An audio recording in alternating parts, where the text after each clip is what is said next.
El misterio de Guadalupe, autor Juan José Benítez, parte 10. Los posibles responsables del desaguisado. Lo oscuro y complejo de este informe de Smith y Callaghan sobre la imagen de la Virgen, al menos para los profanos como yo, en materia de técnicas pictóricas y de restauración, a punto estuvo de hacerme desfallecer. Me faltó el canto de una peseta para retirarlo del presente trabajo. Como he mencionado en páginas anteriores, solo el afán por ofrecer un máximo de información sobre el misterio de la Señora de Guadalupe me ha forzado a transcribirlo casi en su totalidad. Espero que el paciente lector sabrá comprenderlo. Es precisamente ese carácter angosto y farragoso del estudio de los norteamericanos lo que me ha movido a tratar de sintetizar en 4 palabras el referido y polémico análisis al infrarrojo. Si no he comprendido mal, Smith y Callaghan afirman que la figura de la Virgen, mejor dicho, parte de la figura, no tiene explicación. Su origen, en otras palabras, podría ser encajado dentro de lo milagroso o sobrenatural. Esa parte misteriosa e inexplicable, según los investigadores, abarca la cabeza, manos, túnica, manto y el pie derecho. El resto, rayos, orla de la túnica, las 46 estrellas, los dibujos o arabescos de la túnica rosada, el broche que aparece al cuello, las pulseras, el moño o lazo del ceñidor, la línea negra que perfila el dorado, el pliegue inferior horizontal de la túnica, el ángulo verdoso del manto y que cuelga en el lado derecho, la luna y el ángel fueron añadidos por manos humanas. Y los científicos se arriesgan incluso a señalar al culpable, el padre Miguel Sánchez. En mi modesta opinión y después de consultar a no pocos especialistas mexicanos, creo que Smith y Callaghan se equivocan a la hora de citar al presunto retocador. El padre Miguel Sánchez, que dicho sea de paso no fue franciscano, como apuntan los norteamericanos, sino sacerdote del clero diocesano, escribió el libro que citan Smith y Callaghan en el año 1648, es decir, poco tiempo después de la catastrófica inundación de 1629 y que, como ya he comentado, hizo que la tilma que se guardaba en la ermita del Tepeyac fuera trasladada hasta la Ciudad de México. Ahí permaneció varios años y posteriormente, en 1634, de vuelta al cerro. Como muy bien afirma el padre Cervantes y Barola, es innegable que el padre Sánchez da pie a pensar que puso mano en la imagen, retocándola o pintándola sobre el modelo de la mujer del Apocalipsis. En el referido libro de Miguel Sánchez pueden leerse, por ejemplo, párrafos como los siguientes que efectivamente resultan sospechosos. Yo me constituí pintor devoto de aquella santa imagen.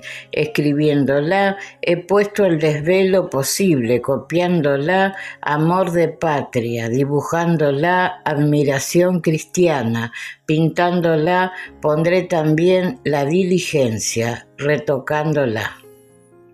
Sin embargo, 3 grandes escritores guadalupanos que conocieron personalmente al padre Sánchez, Becerra Tanco, Lazo de la Vega y el padre Florencia, no hacen la menor alusión a los supuestos retoques.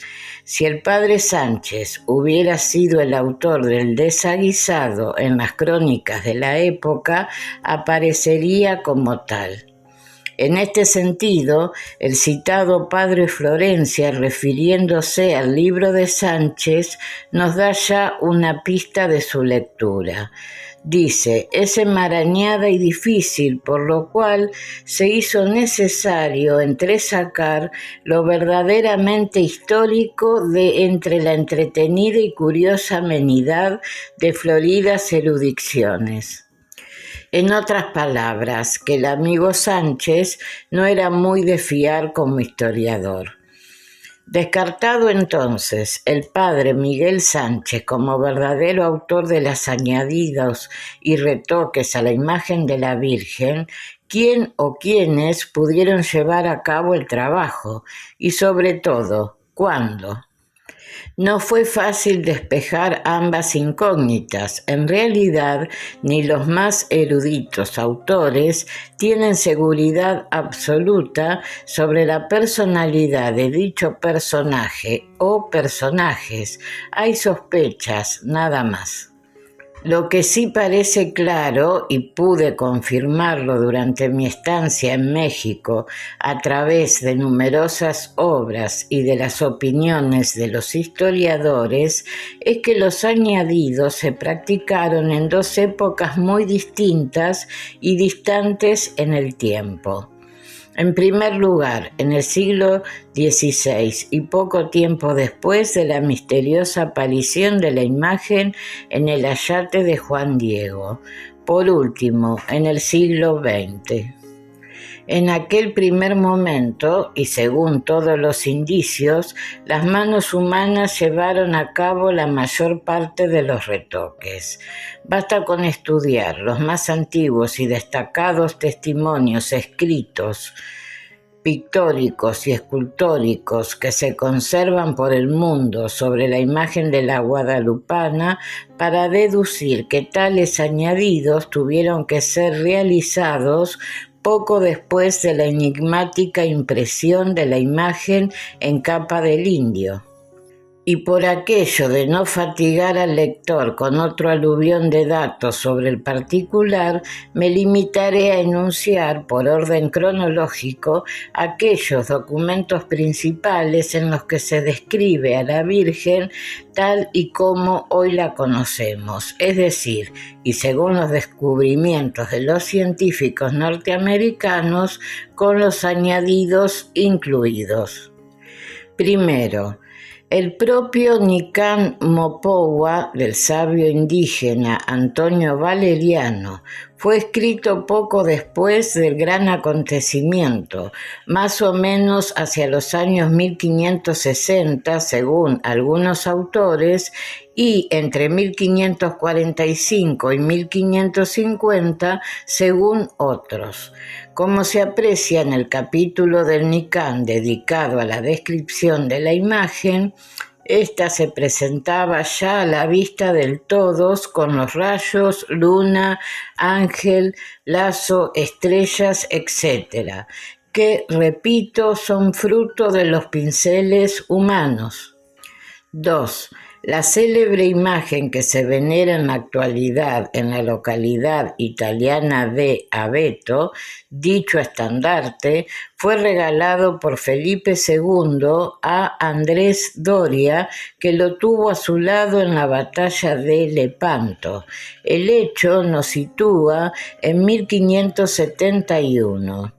Si tenemos en cuenta que en la confección de la imagen y en su traslado a España pudieron transcurrir como mínimo 2 años, la descripción pictórica que nos presentan de la venerada Virgen de Guadalupe en Abeto se remonta a unos 38 años después del suceso de las Rosas de Castilla. En esta Virgen de Abeto aparecen los mismos detalles que vemos en el original, con una excepción: los rayos o resplandor que nace a lo largo de todo el cuerpo de la señora se prolongan por encima de la cabeza, cerrándose en pico. Tercero, el grabado de madera que suele reproducirse en el libro del eminente historiador Becerra Tanco, Felicidad de México, y en el que se nos presenta la ya conocida imagen de la guadalupana con todos los retoques en cuestión. Según los expertos, el grabado pudo ser ejecutado en España entre los años 1590 y 1620. Con excepción de la corona, las 3 imágenes de la Virgen que reúne el libro son exactas a la que han analizado Smith y Callaghan.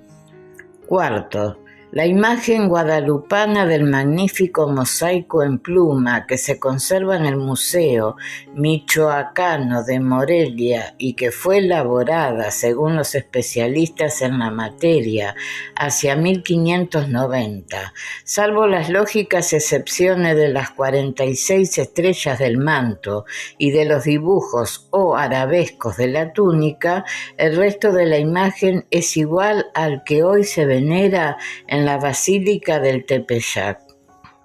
Quinto, pocos años más tarde, en 1612, Fray Alonso de la Oliva hizo pintar una pequeña copia, no muy galana, con el fin de situarla en su misión de San Francisco de Conchos, en el actual estado mexicano de Chihuahua.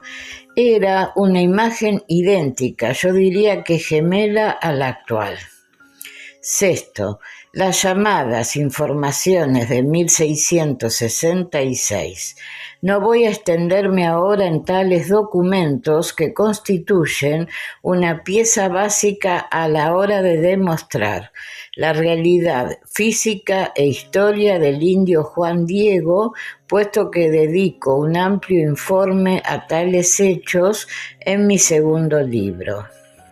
Sí diré, a título puramente informativo, que en dichas informaciones, que no fueron otra cosa que una serie de encuestas e interrogatorios entre los indios, españoles y criollos sobre el milagro de las rosas, los ancianos indígenas de Cuautitlán, pueblo natal de Juan Diego, declararon a los investigadores eclesiásticos que desde siempre habían conocido la imagen de la señora de la misma forma y manera como se conservaba en las fechas de las mencionadas informaciones de 1666.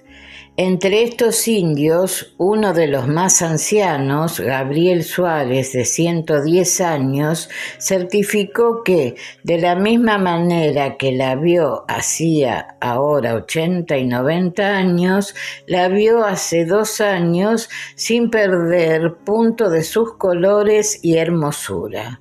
Este dato nos traslada aproximadamente a 1580. De semejante manera, los 7 testigos indios restantes declararon también ante los responsables de la información que debía ser remitida a Roma sobre el suceso del Tepeyac y afirmaron textualmente: la imagen se conserva con los mismos colores de su rostro, manos, ropaje y túnica y manto, nubes blancas, estrellas y rayos. Estos testigos no mencionan la luna ni el ángel. Los otros 11 declarantes, letrados o notables mexicanos los más y varios de ellos nacidos y criados en la Ciudad de México, respondieron de idéntica forma que los testigos indios. 10 de ellos además afirmaron que el serafín que está a los pies de la imagen se conservaba muy bien. 3 de estos criollos y españoles hacen incluso en las informaciones de 1666 una puntualización que resulta de suma trascendencia para aquellos que niegan que la imagen de la Virgen haya sido retocada jamás.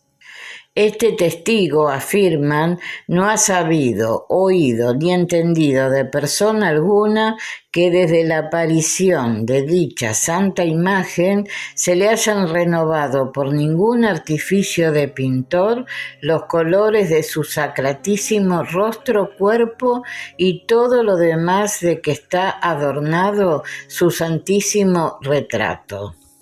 Las últimas investigaciones de Smith y Callaghan no dejan en muy buen lugar a estos tres testigos del siglo XVII, aunque también es más que probable que los retoques y añadidos fueran hechos en el más riguroso de los secretos. Ello justificaría las declaraciones de estos notables del lugar. Pero dejemos para el final de este capítulo las teorías sobre las posibles razones que movieron a los eclesiásticos del siglo XVI a retocar la imagen inicial. Séptimo, a la hora de reforzar las informaciones de 1666, los encargados de la investigación solicitaron también el concurso de especialistas y entre los primeros que acudieron a dar fe de la realidad de la sagrada imagen se encontró un equipo de médicos. Los tres galenos en cuestión fueron Luis de Cárdenas Soto, Jerónimo Ortiz y Juan de Melgarejo, todos ellos catedráticos de la Real Universidad. Como buenos científicos, lo primero que hicieron fue establecer con meticulosa metodología el objeto y razón de sus investigaciones. El doctor Melgarejo, precisamente, era catedrático de metodología. Pues bien, los tres protomédicos de la Nueva España que examinaron el lienzo por ambas caras declararon el 28 de marzo de 1666 que es inexplicable su conservación en un ambiente tan corrosivo que no ha sido suficientemente a apagar lo brillante de las estrellas que la adornan ni a ofuscar la luna, solo logrando la porfía en lo sobrepuesto que algún devoto afecto quiso por adornar con el arte de añadir a los rayos del sol oro y a la luna plata, haciendo presa en estas, poniendo la plata de la luna negra y el oro de los rayos de mallarlo y deslucirlo con hacerlo caer por sobrepuesto. Pero el original de las estrellas, a el oro propio de su vestido, a el colorido de su rostro y a la viveza del colorido de sus vestiduras, los ha venerado.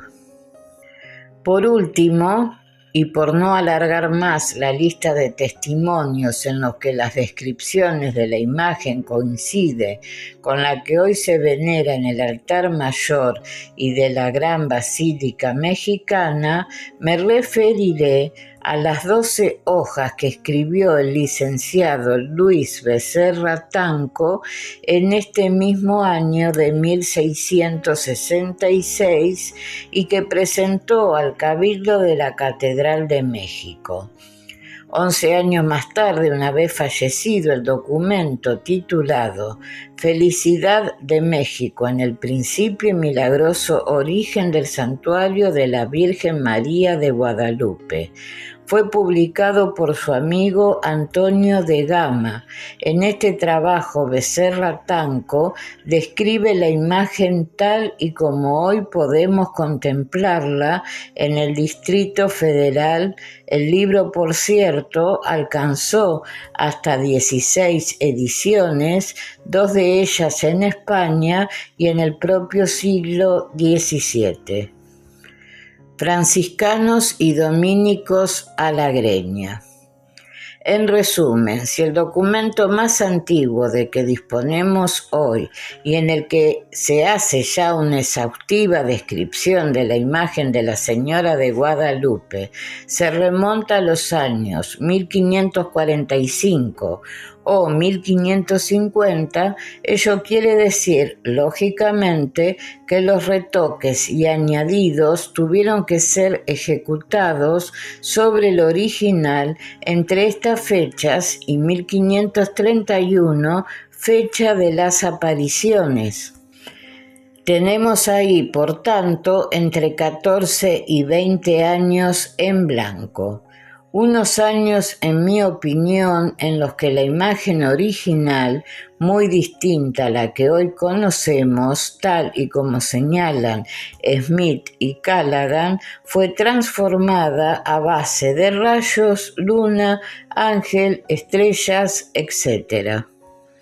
Pero, ¿quién o quiénes pudieron ser los autores? Por más que pregunté e investigué, nadie supo darme razón. No han quedado documentos que arrojen luz sobre tales trabajos y si existen, están perdidos. Solo disponemos de un único indicio, sumamente frágil, dadas las circunstancias en que fue hecho público. Me refiero al famoso sermón que pronunciaría el 8 de septiembre de 1556 el no menos célebre franciscano Fray Francisco de Bustamante, presa de gran excitación e ira, siempre según los antiaparicionistas, el mencionado fraile la emprendió contra la imagen de la Virgen de Guadalupe, contra sus supuestos milagros y contra todos aquellos que le eran devotos. En mitad de la homilia, el amigo Bustamante llegó a decir que la referida imagen de la Virgen tepeyacense la había pintado el indio Marcos. El fenomenal escándalo, que terminaría por costarle al franciscano Bustamante el destierro y todo un rosario de lindezas e improperios, arrancó como consecuencia, al parecer, de otro sermón.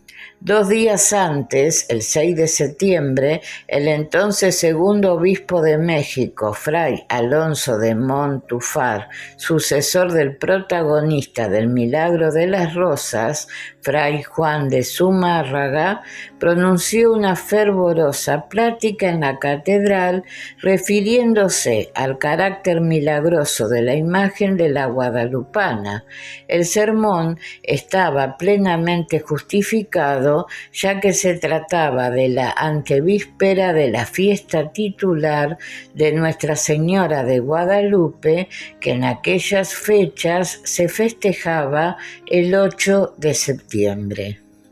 Entre otras comparaciones, Montúfar equiparó en su homilia a la guadalupana con la imagen de la Virgen de la Antigua, venerada en la Catedral de Sevilla y cuya pintura, dijo, se atribuye al ministerio de los ángeles.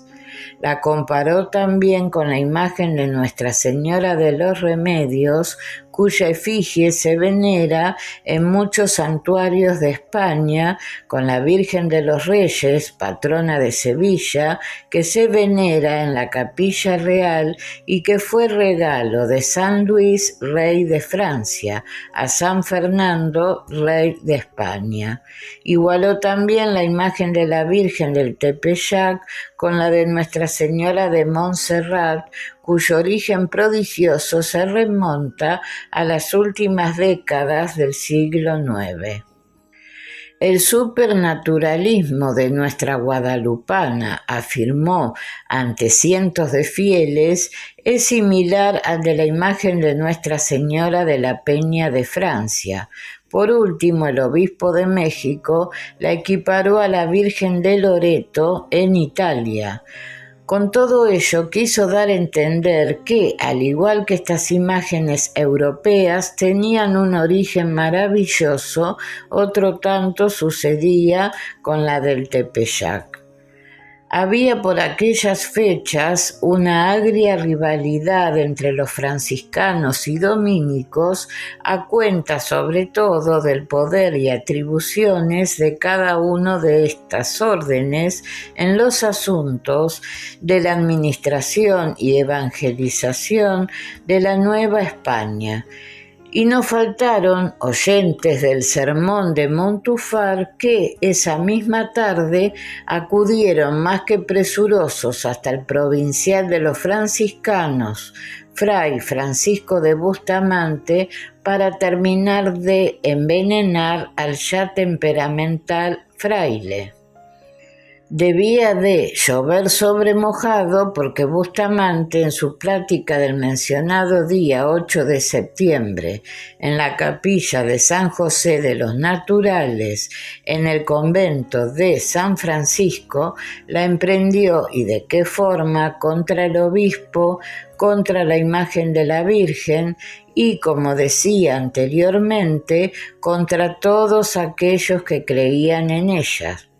En síntesis, el franciscano dijo que él no era devoto de Nuestra Señora de Guadalupe, que la imagen de la Virgen del Tepeyac la pintó el indio Marcos, que su devoción había comenzado sin fundamento alguno, que bueno habría sido que al primero que dijo que la Virgen de Guadalupe hacía milagros le hubiesen dado 100 azotes y que se deberían dar 200 al que en adelante lo volviese a decir, y que encargaba mucho el examen de este negocio al visorrey, presidente y oidores de la Real Audiencia que estaban presentes, que por eso el virrey tenía jurisdicción espiritual y temporal. La sorpresa del auditorio debió de ser de órdago cuando, en mitad de semejante borrasca, Bustamante acusó al obispo poco menos que de ladrón. Dijo el franciscano que se maravillaba mucho de que el señor arzobispo predicara en los púlpitos afirmando los milagros atribuidos a la Santa Imagen, y alegó el fraile, siempre con el rostro airado y demudado la color, según los testigos, que las limosnas que se daban en la ermita de Guadalupe no sabía en qué se gastaban ni consumían. Montúfar fue informado de inmediato y su cólera fue también épica. Abrió un proceso contra Bustamante y el fraile, como dije, terminó por ser desterrado al convento franciscano de Cuernavaca con el pretexto de que aprendiera el idioma mexicano. En 1561 partió de México rumbo a España, donde falleció al año siguiente, siendo enterrado en el convento de San Francisco el Grande en Madrid. Y cuenta Antícoli que Felipe II no lo presentó para ningún obispado en castigo por el desacato cometido en México. Con los antecedentes ya expuestos en torno a las relaciones entre frailes, misioneros y obispos, la verdad es que el arrebato de Bustamante resulta por lo menos comprensible. No es que yo trate de justificar al franciscano, pero, enjuiciada dentro de los aires que corrían en aquellos años, su actitud contra Montúfar entra dentro de la lógica humana. Al fraile le calentaron los cascos y terminó por lanzarse a tumba abierta contra el obispo. ¿Y cuál podía ser el lance que humillara más duramente al sucesor de Zumárraga? Bustamante sabía de la gran devoción de Montúfar por la guadalupana. No olvidemos que el segundo obispo mandó construir la segunda ermita y atacó por ese lado. Y es muy probable que Fray Francisco Bustamante dijera parte de la verdad cuando se refirió al indio Marcos. Veamos por qué. En 1558, el gran historiador Bernal Díaz del Castillo hace grandes elogios en el capítulo 91 de su verdadero Historia de la Conquista de la Nueva España de 3 pintores indios.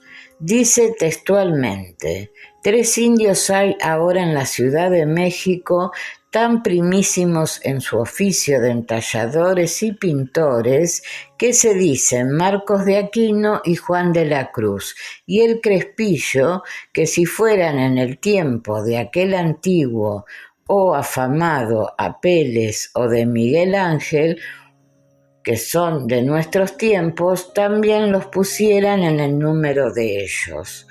Muy bueno debía de ser el tal indio Marcos para que fuera comparado nada más y nada menos que al gran Miguel Ángel Buonarroti. El caso es que en el siglo XX, Primo Feliciano Velázquez, uno de los grandes historiadores del guadalupanismo, se propuso seguir la pista de este misterioso indio Marcos, y además del testimonio de Bernal Díaz del Castillo, encontró que Juan Bautista en sus anales de 1564 a 1566 también lo menciona. Aunque hay una cierta confusión a la hora de citar el nombre del indio, Juan Bautista lo llama Marcos Hipac y Díaz del Castillo, Marcos de Aquino, Andrés de Aquino, todo parece señalar que el personaje existió. Se dice incluso que el tal Marcos fue discípulo y aventajado pintor en la Escuela de Artes y Oficios que fundó Fray Pedro de Gante en el convento de San Francisco en la Ciudad de México. En 1554, según parece, pintó en dicho convento, precisamente en la capilla de San José de los Naturales, un gran retablo. Es decir, el indio Marcos no fue un fantasma como han pretendido algunos radicales defensores del carácter milagroso de la imagen de Tepeyac. Nació en 1513 y desplegó su actividad pictórica entre los años 1550 y 1570. Era más que posible que Bustamante, que dirigía aquel convento, hubiera conocido personalmente a dicho pintor y que incluso pusiera en sus manos la ejecución de alguna pintura. A lo largo de esos años, el franciscano pudo conocer por boca del propio Marcos algún que otro secreto en relación a los retoques y añadidos que habían sido hechos sobre el lienzo guayate original en el que aparece la imagen de la Señora de Guadalupe. Como hipótesis, es perfectamente válida, al menos mientras no se descubran pruebas definitivas que revelen la auténtica personalidad del pintor o pintores que llevaron a cabo el trabajo. De no ser así, ¿cómo entender la directísima alusión del fraile al indio Marcos? ¿Por qué no citó a cualquiera de los restantes pintores de su tiempo, posiblemente tan buenos como Marcos? Está claro, al menos para mí, que Bustamante sabía algo, pero llevado de la ira, lo utilizó mal y a destiempo. Y digo que lo utilizó mal porque posiblemente Bustamante no dijo toda la verdad. No dijo sencillamente que la labor del indio Marcos había consistido básicamente en un arreglo o restauración de algunas áreas de la imagen. A no ser, claro está, que el propio Marcos, siempre en secreto, le engañara, haciéndole creer que toda la imagen había salido de sus pinceles. No cabe duda de que también entra dentro de lo probable y que esto sí justificaría la irada filípica del provincial de la provincia del Santo Evangelio de la orden seráfica o franciscana. Pero estos argumentos, como anunciaba al principio, no están probados históricamente, ni a favor ni en contra del indio Marcos. De ahí que deban quedar provisionalmente como una posible solución respecto a la autoría de los retoques de la imagen, unos añadidos que según los investigadores norteamericanos son claros y evidentes a la luz de la ciencia.